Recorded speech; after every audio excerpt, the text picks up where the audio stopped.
सहारण गुरु के digital platform पर आप सबका स्वागत है। मैं ओम प्रकाश गिरी आज आपके साथ क्लास 12th बायोलॉजी के जेनेटिक्स आनुवंशिकी की बात कर रहा हूँ। इस चैप्टर में हम लोगों ने पिछले वीडियोज में मेंडल की वंशागति के नियम के बारे में पढ़े और उनके अपवादों की बात किए, लेकिन क्या मेंडल का जो नियम है वो यूनिवर्सल है? ये अगर पूछा जाए कि क्या, तो जब हमने मेंडल के नियमों की बात की वहाँ एक निश्चित पैटर्न था, वहाँ गणितीय विश्लेषण था, मेंडल ने जो दिखाया था। लेकिन जब मेंडल के नियमों की विचलन की हमने बात की तो हमें पता लगा कि नहीं, हर स्थिति में मेंडल के नियम लागू नहीं होते। और उसी बात को आगे बढ़ाते हुए अब हम नेक्स्ट टॉपिक की बात जब करेंगे, ये टॉपिक जो हमारा है बहुजीनी वंशागति की जब हम बात करेंगे तो बहुजीनी वंशागति में भी हम ये देखेंगे कि मेंडल के नियम नहीं लागू होते हैं।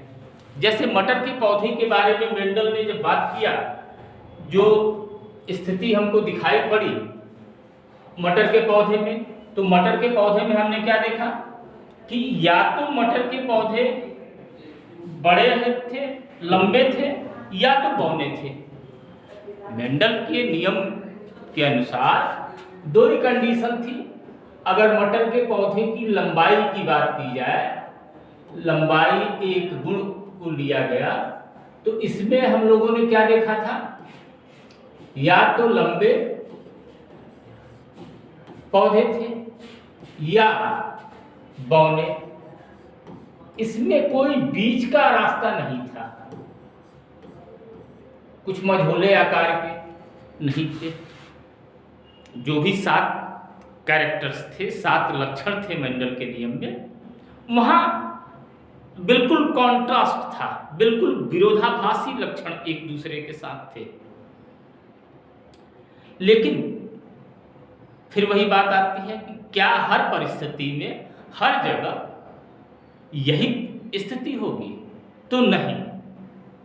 दूसरी बात, मेंडल ने जितने भी प्रयोग किए, एक जीन के साथ एक लक्षण का अध्ययन किया, 2 जीन के साथ 2 लक्षणों का अध्ययन किया।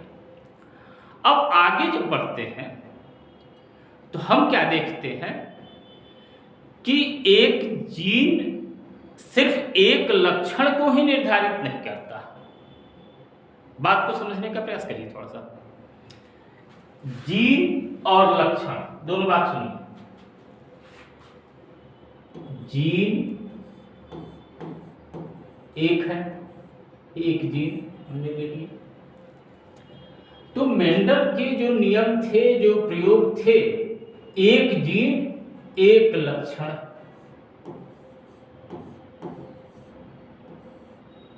की बात थी। एक जीन एक लक्षण को नियंत्रित करता है। लेकिन हम देखते हैं कि आगे जब हम बढ़ रहे हैं और दूसरे तमाम उदाहरण ले रहे हैं, तो क्या यही स्थिति होगी?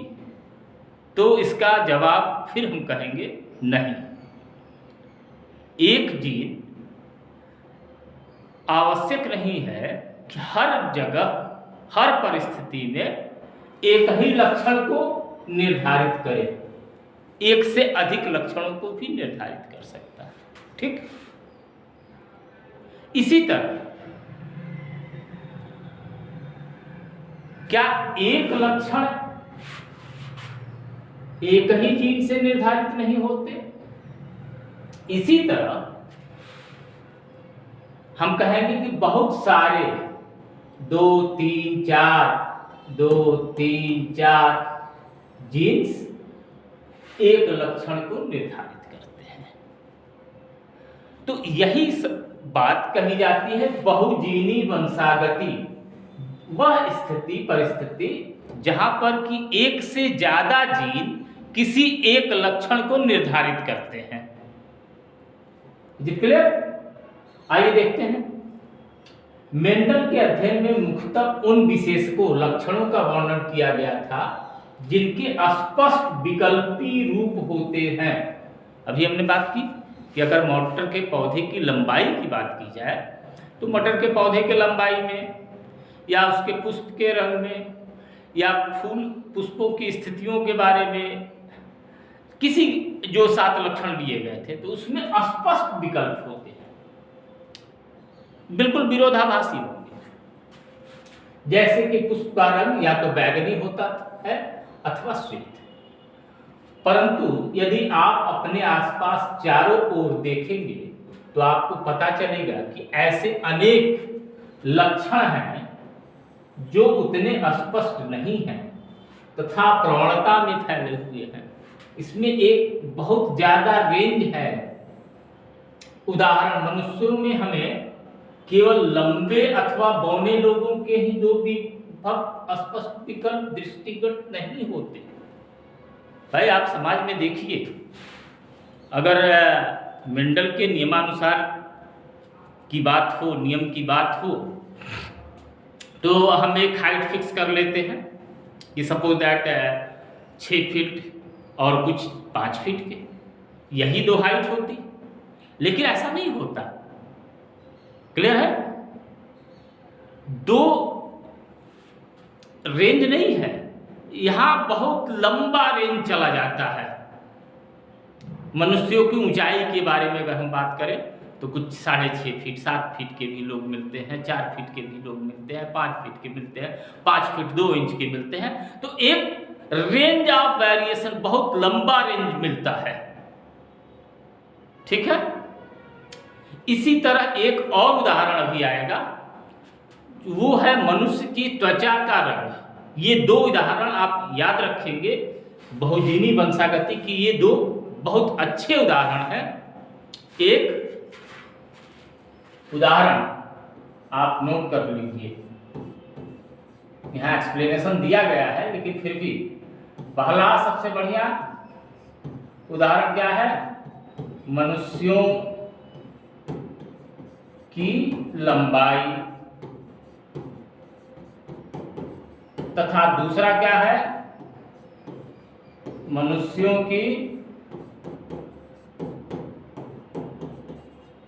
त्वचा का रंग। त्वचा का रंग,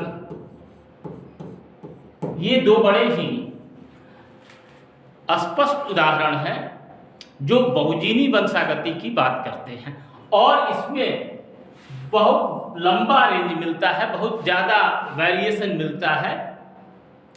इस टॉपिक में हम लोग इसको देखेंगे और बिल्कुल क्लियर हो जाएगी बात। तो 2 विभक्त स्पष्ट विकल्प दृष्टिगत नहीं होते, परंतु हमें ऊंचाई के सभी संभावित परास रेंज मिलते हैं। इसे विशेषक लक्षण सामान्यतः 3 अथवा अधिक जीनों द्वारा नियंत्रित करते हैं। अब यहां बात क्या आ जाएगी कि 3 अथवा अधिक जीनों द्वारा नियंत्रित। अब एक जीन वंशागति थी, एक जीन था, 2 जीन की वंशागति थी। अब 2 से ज्यादा 3+3 और मोर देन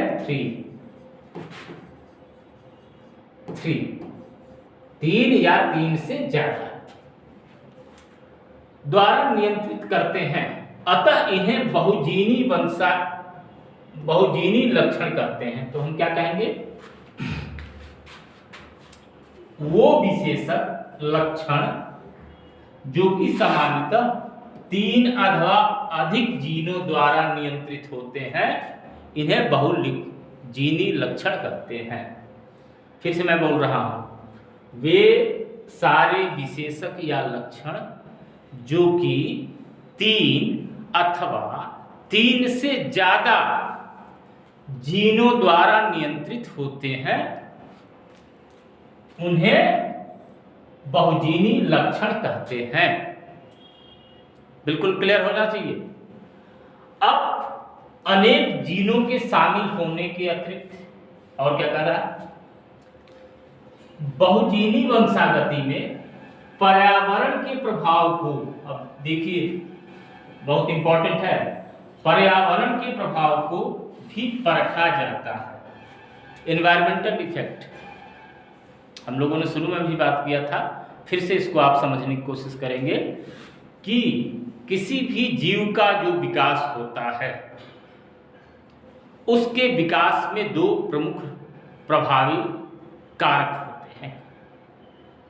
एक तो उसकी आनुवंशिकता, वो अपने पेरेंट्स से, माता पिता से कौन से लक्षण प्राप्त करता है तथा वह किन परिस्थितियों में, किन भौगोलिक वातावरण में उसका विकास होता है। ये बात क्लियर होनी चाहिए, दो चीजें। तो यहाँ पर दूसरे वाले फैक्टर को भी, पर्यावरण के प्रभाव को भी परखा जाता है, चेक किया जाता है। मानव त्वचा का रंग इसका एक अन्य उदाहरण है। हम लोग बात कर चुके हैं मनुष्य की लंबाई और त्वचा का रंग। बहुजीनी विशेषक लक्षणों में, फिनोटाइप में प्रत्येक एलील का अपना योगदान होता है। हम जान रहे हैं कि ये एलील के पेयर्स हैं, और जब मेंडल की बात थी तब तो बिल्कुल कुछ नहीं था, एक प्रभावी होगा दूसरा अप्रभावी होगा। लेकिन यहाँ जब बात हम कर रहे हैं बहुजीनी वंशागति की, जब हम बात करेंगे तो यहाँ पर जो उदाहरण हमको देना है, जो हमारे साथ मिलेगा, इसमें 3 जीन हैं, ए, बी और सी मान लिया गया। आइए इसको देख लेते हैं, पढ़ के समझ लेते हैं। इसका कॉन्ट्रास्ट क्या होगा, ए, बी और स्मॉल सी। अब जब इसका पेयर बनाएंगे, F1 जब बनेगा तो F1 की क्या कंडीशन होगी, ए ए, बी बी और सी सी। यहां तो इंटरमीडिएट कंडीशन होगी, ठीक है। लेकिन जब इसके गैमेट्स बनेंगे, युग्मक बनेंगे, तो आप गेस करके बताइए कि कितने प्रकार के युग्मक हो सकते हैं। हेलो, आप कमेंट बॉक्स में लिखिएगा कि कितने प्रकार के युग्मक हो सकते हैं। जब हम लोगों ने द्विजीन वंशागति की बात की थी, जहां पर टी टी आर आर वाली कंडीशन थी, तो इसमें कितने जीन कर रहा हूं, कितने युग्मक, प्रकार के युग्मक बने थे, तो 4 बने थे। जब ये 3 की बात होगी तो यहां पर 8 तरह के युग्मक बनेंगे, ठीक है। और 8 तरह के युग्मक बनने के बाद जब F2 जनरेशन को, द्वितीय पीढ़ी को, सेकंड जनरेशन को जब हम दिखाएंगे तो वहां 64 इसके युग्मक जो बनेंगे, सॉरी इसके युग्मक जो बनेंगे, इसके युग्मक जो बनेंगे वो कितने बनेंगे, 8 तरह के, 8 टाइप। और जब 8 तरह के युग्मकों का आपस में संलयन कराया जाएगा, संयुग्मन होगा, तो हमें कितने प्रकार की संततियां मिलेगी, 64 बॉक्सेज बनेंगे, जो हम लोगों ने ये पढ़ा था। क्या याद करके बताइए,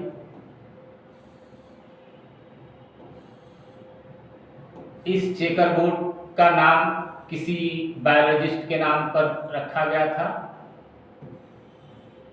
F2 जनरेशन में हमने बात किया था कि जहां 16 तरह के प्रोजेनी संततियां मिल रही थी F2 जनरेशन में, पीढ़ी में, उस जीव वैज्ञानिक का नाम क्या है, ये प्रश्न आपके लिए। चलिए,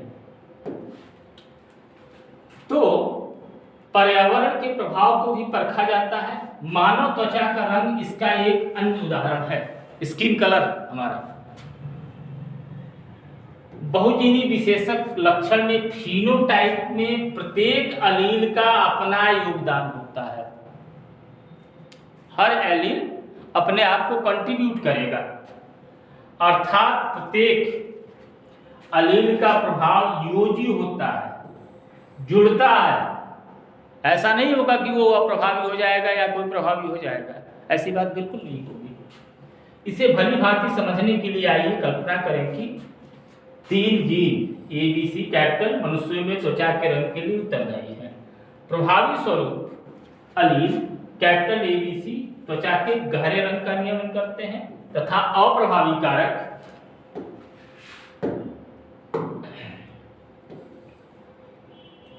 क्या हो जाएगा, हल्के रंग का करेंगे, गोरे रंग का।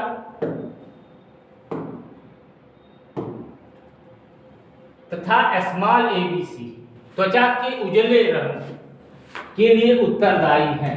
सभी प्रभावी एलील, अब ये कॉम्बिनेशन देखो, capital AA capital BB capital CC कि जीनोटाइप का रंग सबसे गहरा होगा, that is the dark blackish Negro colour होगा।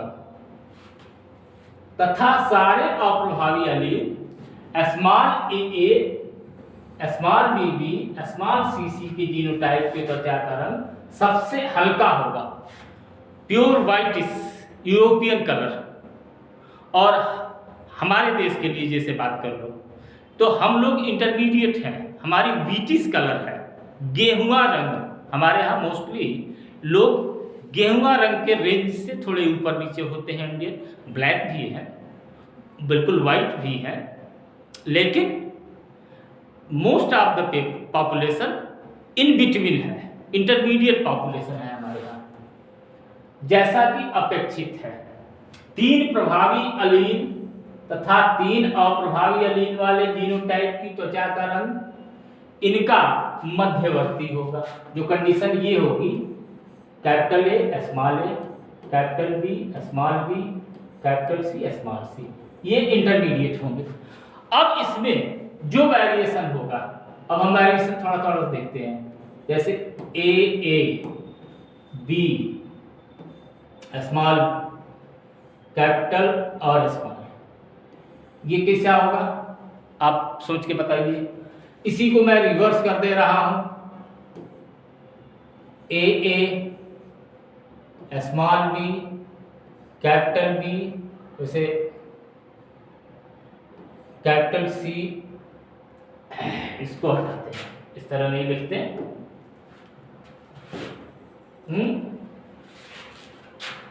चलो क्लीन ही करते हैं। तो इसका इंटरमीडिएट यहां से देखते हैं, इंटरमीडिएट जो होगा यहां से स्पेस हमको पूरा मिल जाएगा। A small a capital B small b capital C small c, तो ये इंटरमीडिएट है, जिसको कह रहा है कि मध्यवर्ती इंटरमीडिएट होगा। अब इस इंटरमीडिएट से जो भी डेविएशन होगा, विचलन होगा, सपोज दैट AA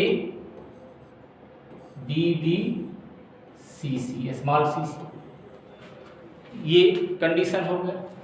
एक कंडीशन और लेते हैं इसके रिवर्स, AA BB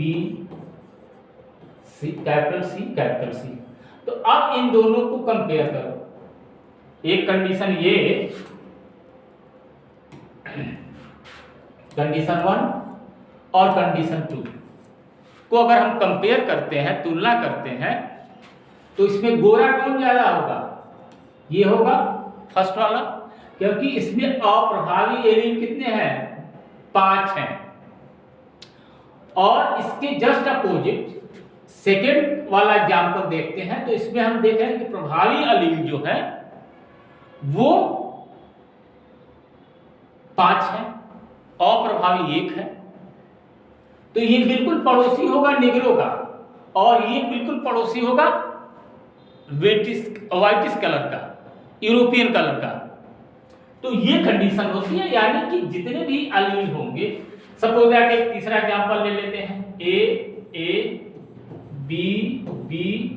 CC। अब ये सोच के बताइए कि ये किसका पड़ोसी होगा इन दोनों में, ये इसके करीब होगा या इसके करीब होगा। तो जाहिर सी बात है कि इसमें सिर्फ 2 प्रभावी एलील है और 4 अप्रभावी हैं, तो ये A का पड़ोसी होगा न कि B का पड़ोसी होगा। Is it clear? तो इस तरह से 2 एग्जाम्पल हमारे लिए मिलते हैं बहुजीनी वंशागति के,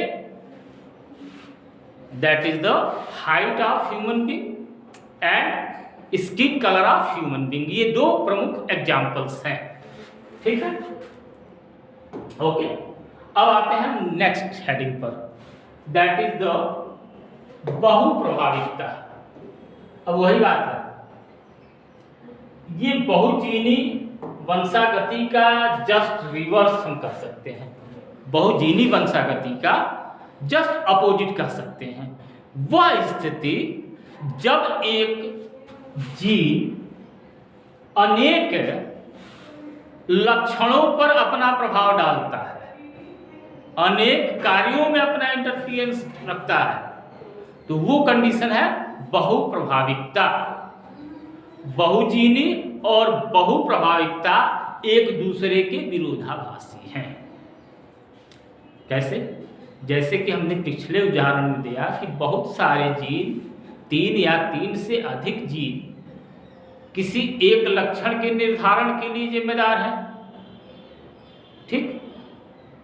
उसके विपरीत यहां क्या हो रहा है कि एक जीन कई लक्षणों के निर्धारण के लिए जिम्मेदार हो जा रहा है। वहां एक लक्षण के लिए कई जीन हैं और यहां पर एक जीन कई लक्षणों के निर्धारण के लिए जिम्मेदार हो जा रहा है। Is it clear? एक जीन कई लक्षणों के निर्धारण के लिए जिम्मेदार हो जा रहा है। आते हैं बहुप्रभाविकता। हमने अब तक एक दृश्य प्रारूप, फिनोटाइप अथवा अभिलक्षण के प्रभाव के विषय में ही जाना है। एक ही लक्षण की बात हम कर रहे थे। पिछला एग्जाम्पल भी जब बहुजीनी वंशागति की बात हुई तो उसमें एक ही लक्षण था, या तो हाइट की बात थी या तो स्किन कलर की बात थी, ठीक है। अब यहाँ क्या है, परंतु ऐसे भी दृष्टांत हैं, एग्जाम्पल्स हैं, जहां एक एकल जीन अनेक दृश्य प्रारूप फिनोटाइप लक्षणों को प्रकट कर सकता है। ऐसे जीन को बहुप्रभावी जीन कहते हैं। ये बिल्कुल क्लियर आपको आंसर है कि बहुप्रभाविकता किसे कहते हैं, क्या है, या तो बहुप्रभाविकता को जब आप बताएंगे तो क्या कहेंगे कि वह स्थिति जब एक जीन कई सारे लक्षणों के निर्धारण के लिए जिम्मेदार होता है, उस स्थिति को हम क्या कहते हैं, उस स्थिति को कहते हैं बहुप्रभाविकता। Is it clear? अब बहुप्रभावी जीन क्या है, तो एक एकल जीन अनेक दृश्य प्रारूप फिनोटाइप लक्षणों को प्रकट कर सकता है। ऐसे जीन को बहुप्रभावी जीन कहते हैं। जीन के बारे में बताया जा रहा है। अब इसमें एग्जाम्पल देखिए। अधिकतर मामलों में बहुप्रभाविकता का मुख्य कारण एक जीन का उपापचयी परिपथ, जो मेटाबॉलिक पाथवे है, जहां से कि वो हमारे मेटाबॉलिज्म को, हमारे उपापचय की प्रक्रिया को प्रभावित करता है, तो पाथवे प्रभाव है जिससे विभिन्न दृश्य प्रारूप फिनोटाइप लक्षण उत्पन्न होते हैं। एक जीन हमने सपोज कर लिया, एक एग्जांपल ही दे दे, तो अगर ये एक जीन है तो ये हमारे मेटाबॉलिज्म को कई तरह से प्रभावित करता है। अब इसमें थोड़ा सा भी अगर बदलाव होगा तो वह स्थिति बदल जाएगी, वहां लक्षण बदल जाएंगे, गुण विशेष बदल जाएंगे। मनुष्यों में होने वाले फेनिल कीटोन व्याधि, जिसे फेनिल कीटोन यूरिया कहते हैं, इसका एक उदाहरण है। अब इसका डिटेल डिस्क्रिप्शन हम लोग आगे देखेंगे। यह रोग कैसे फेनिल एलेनिन हाइड्रोक्सिलेज FAH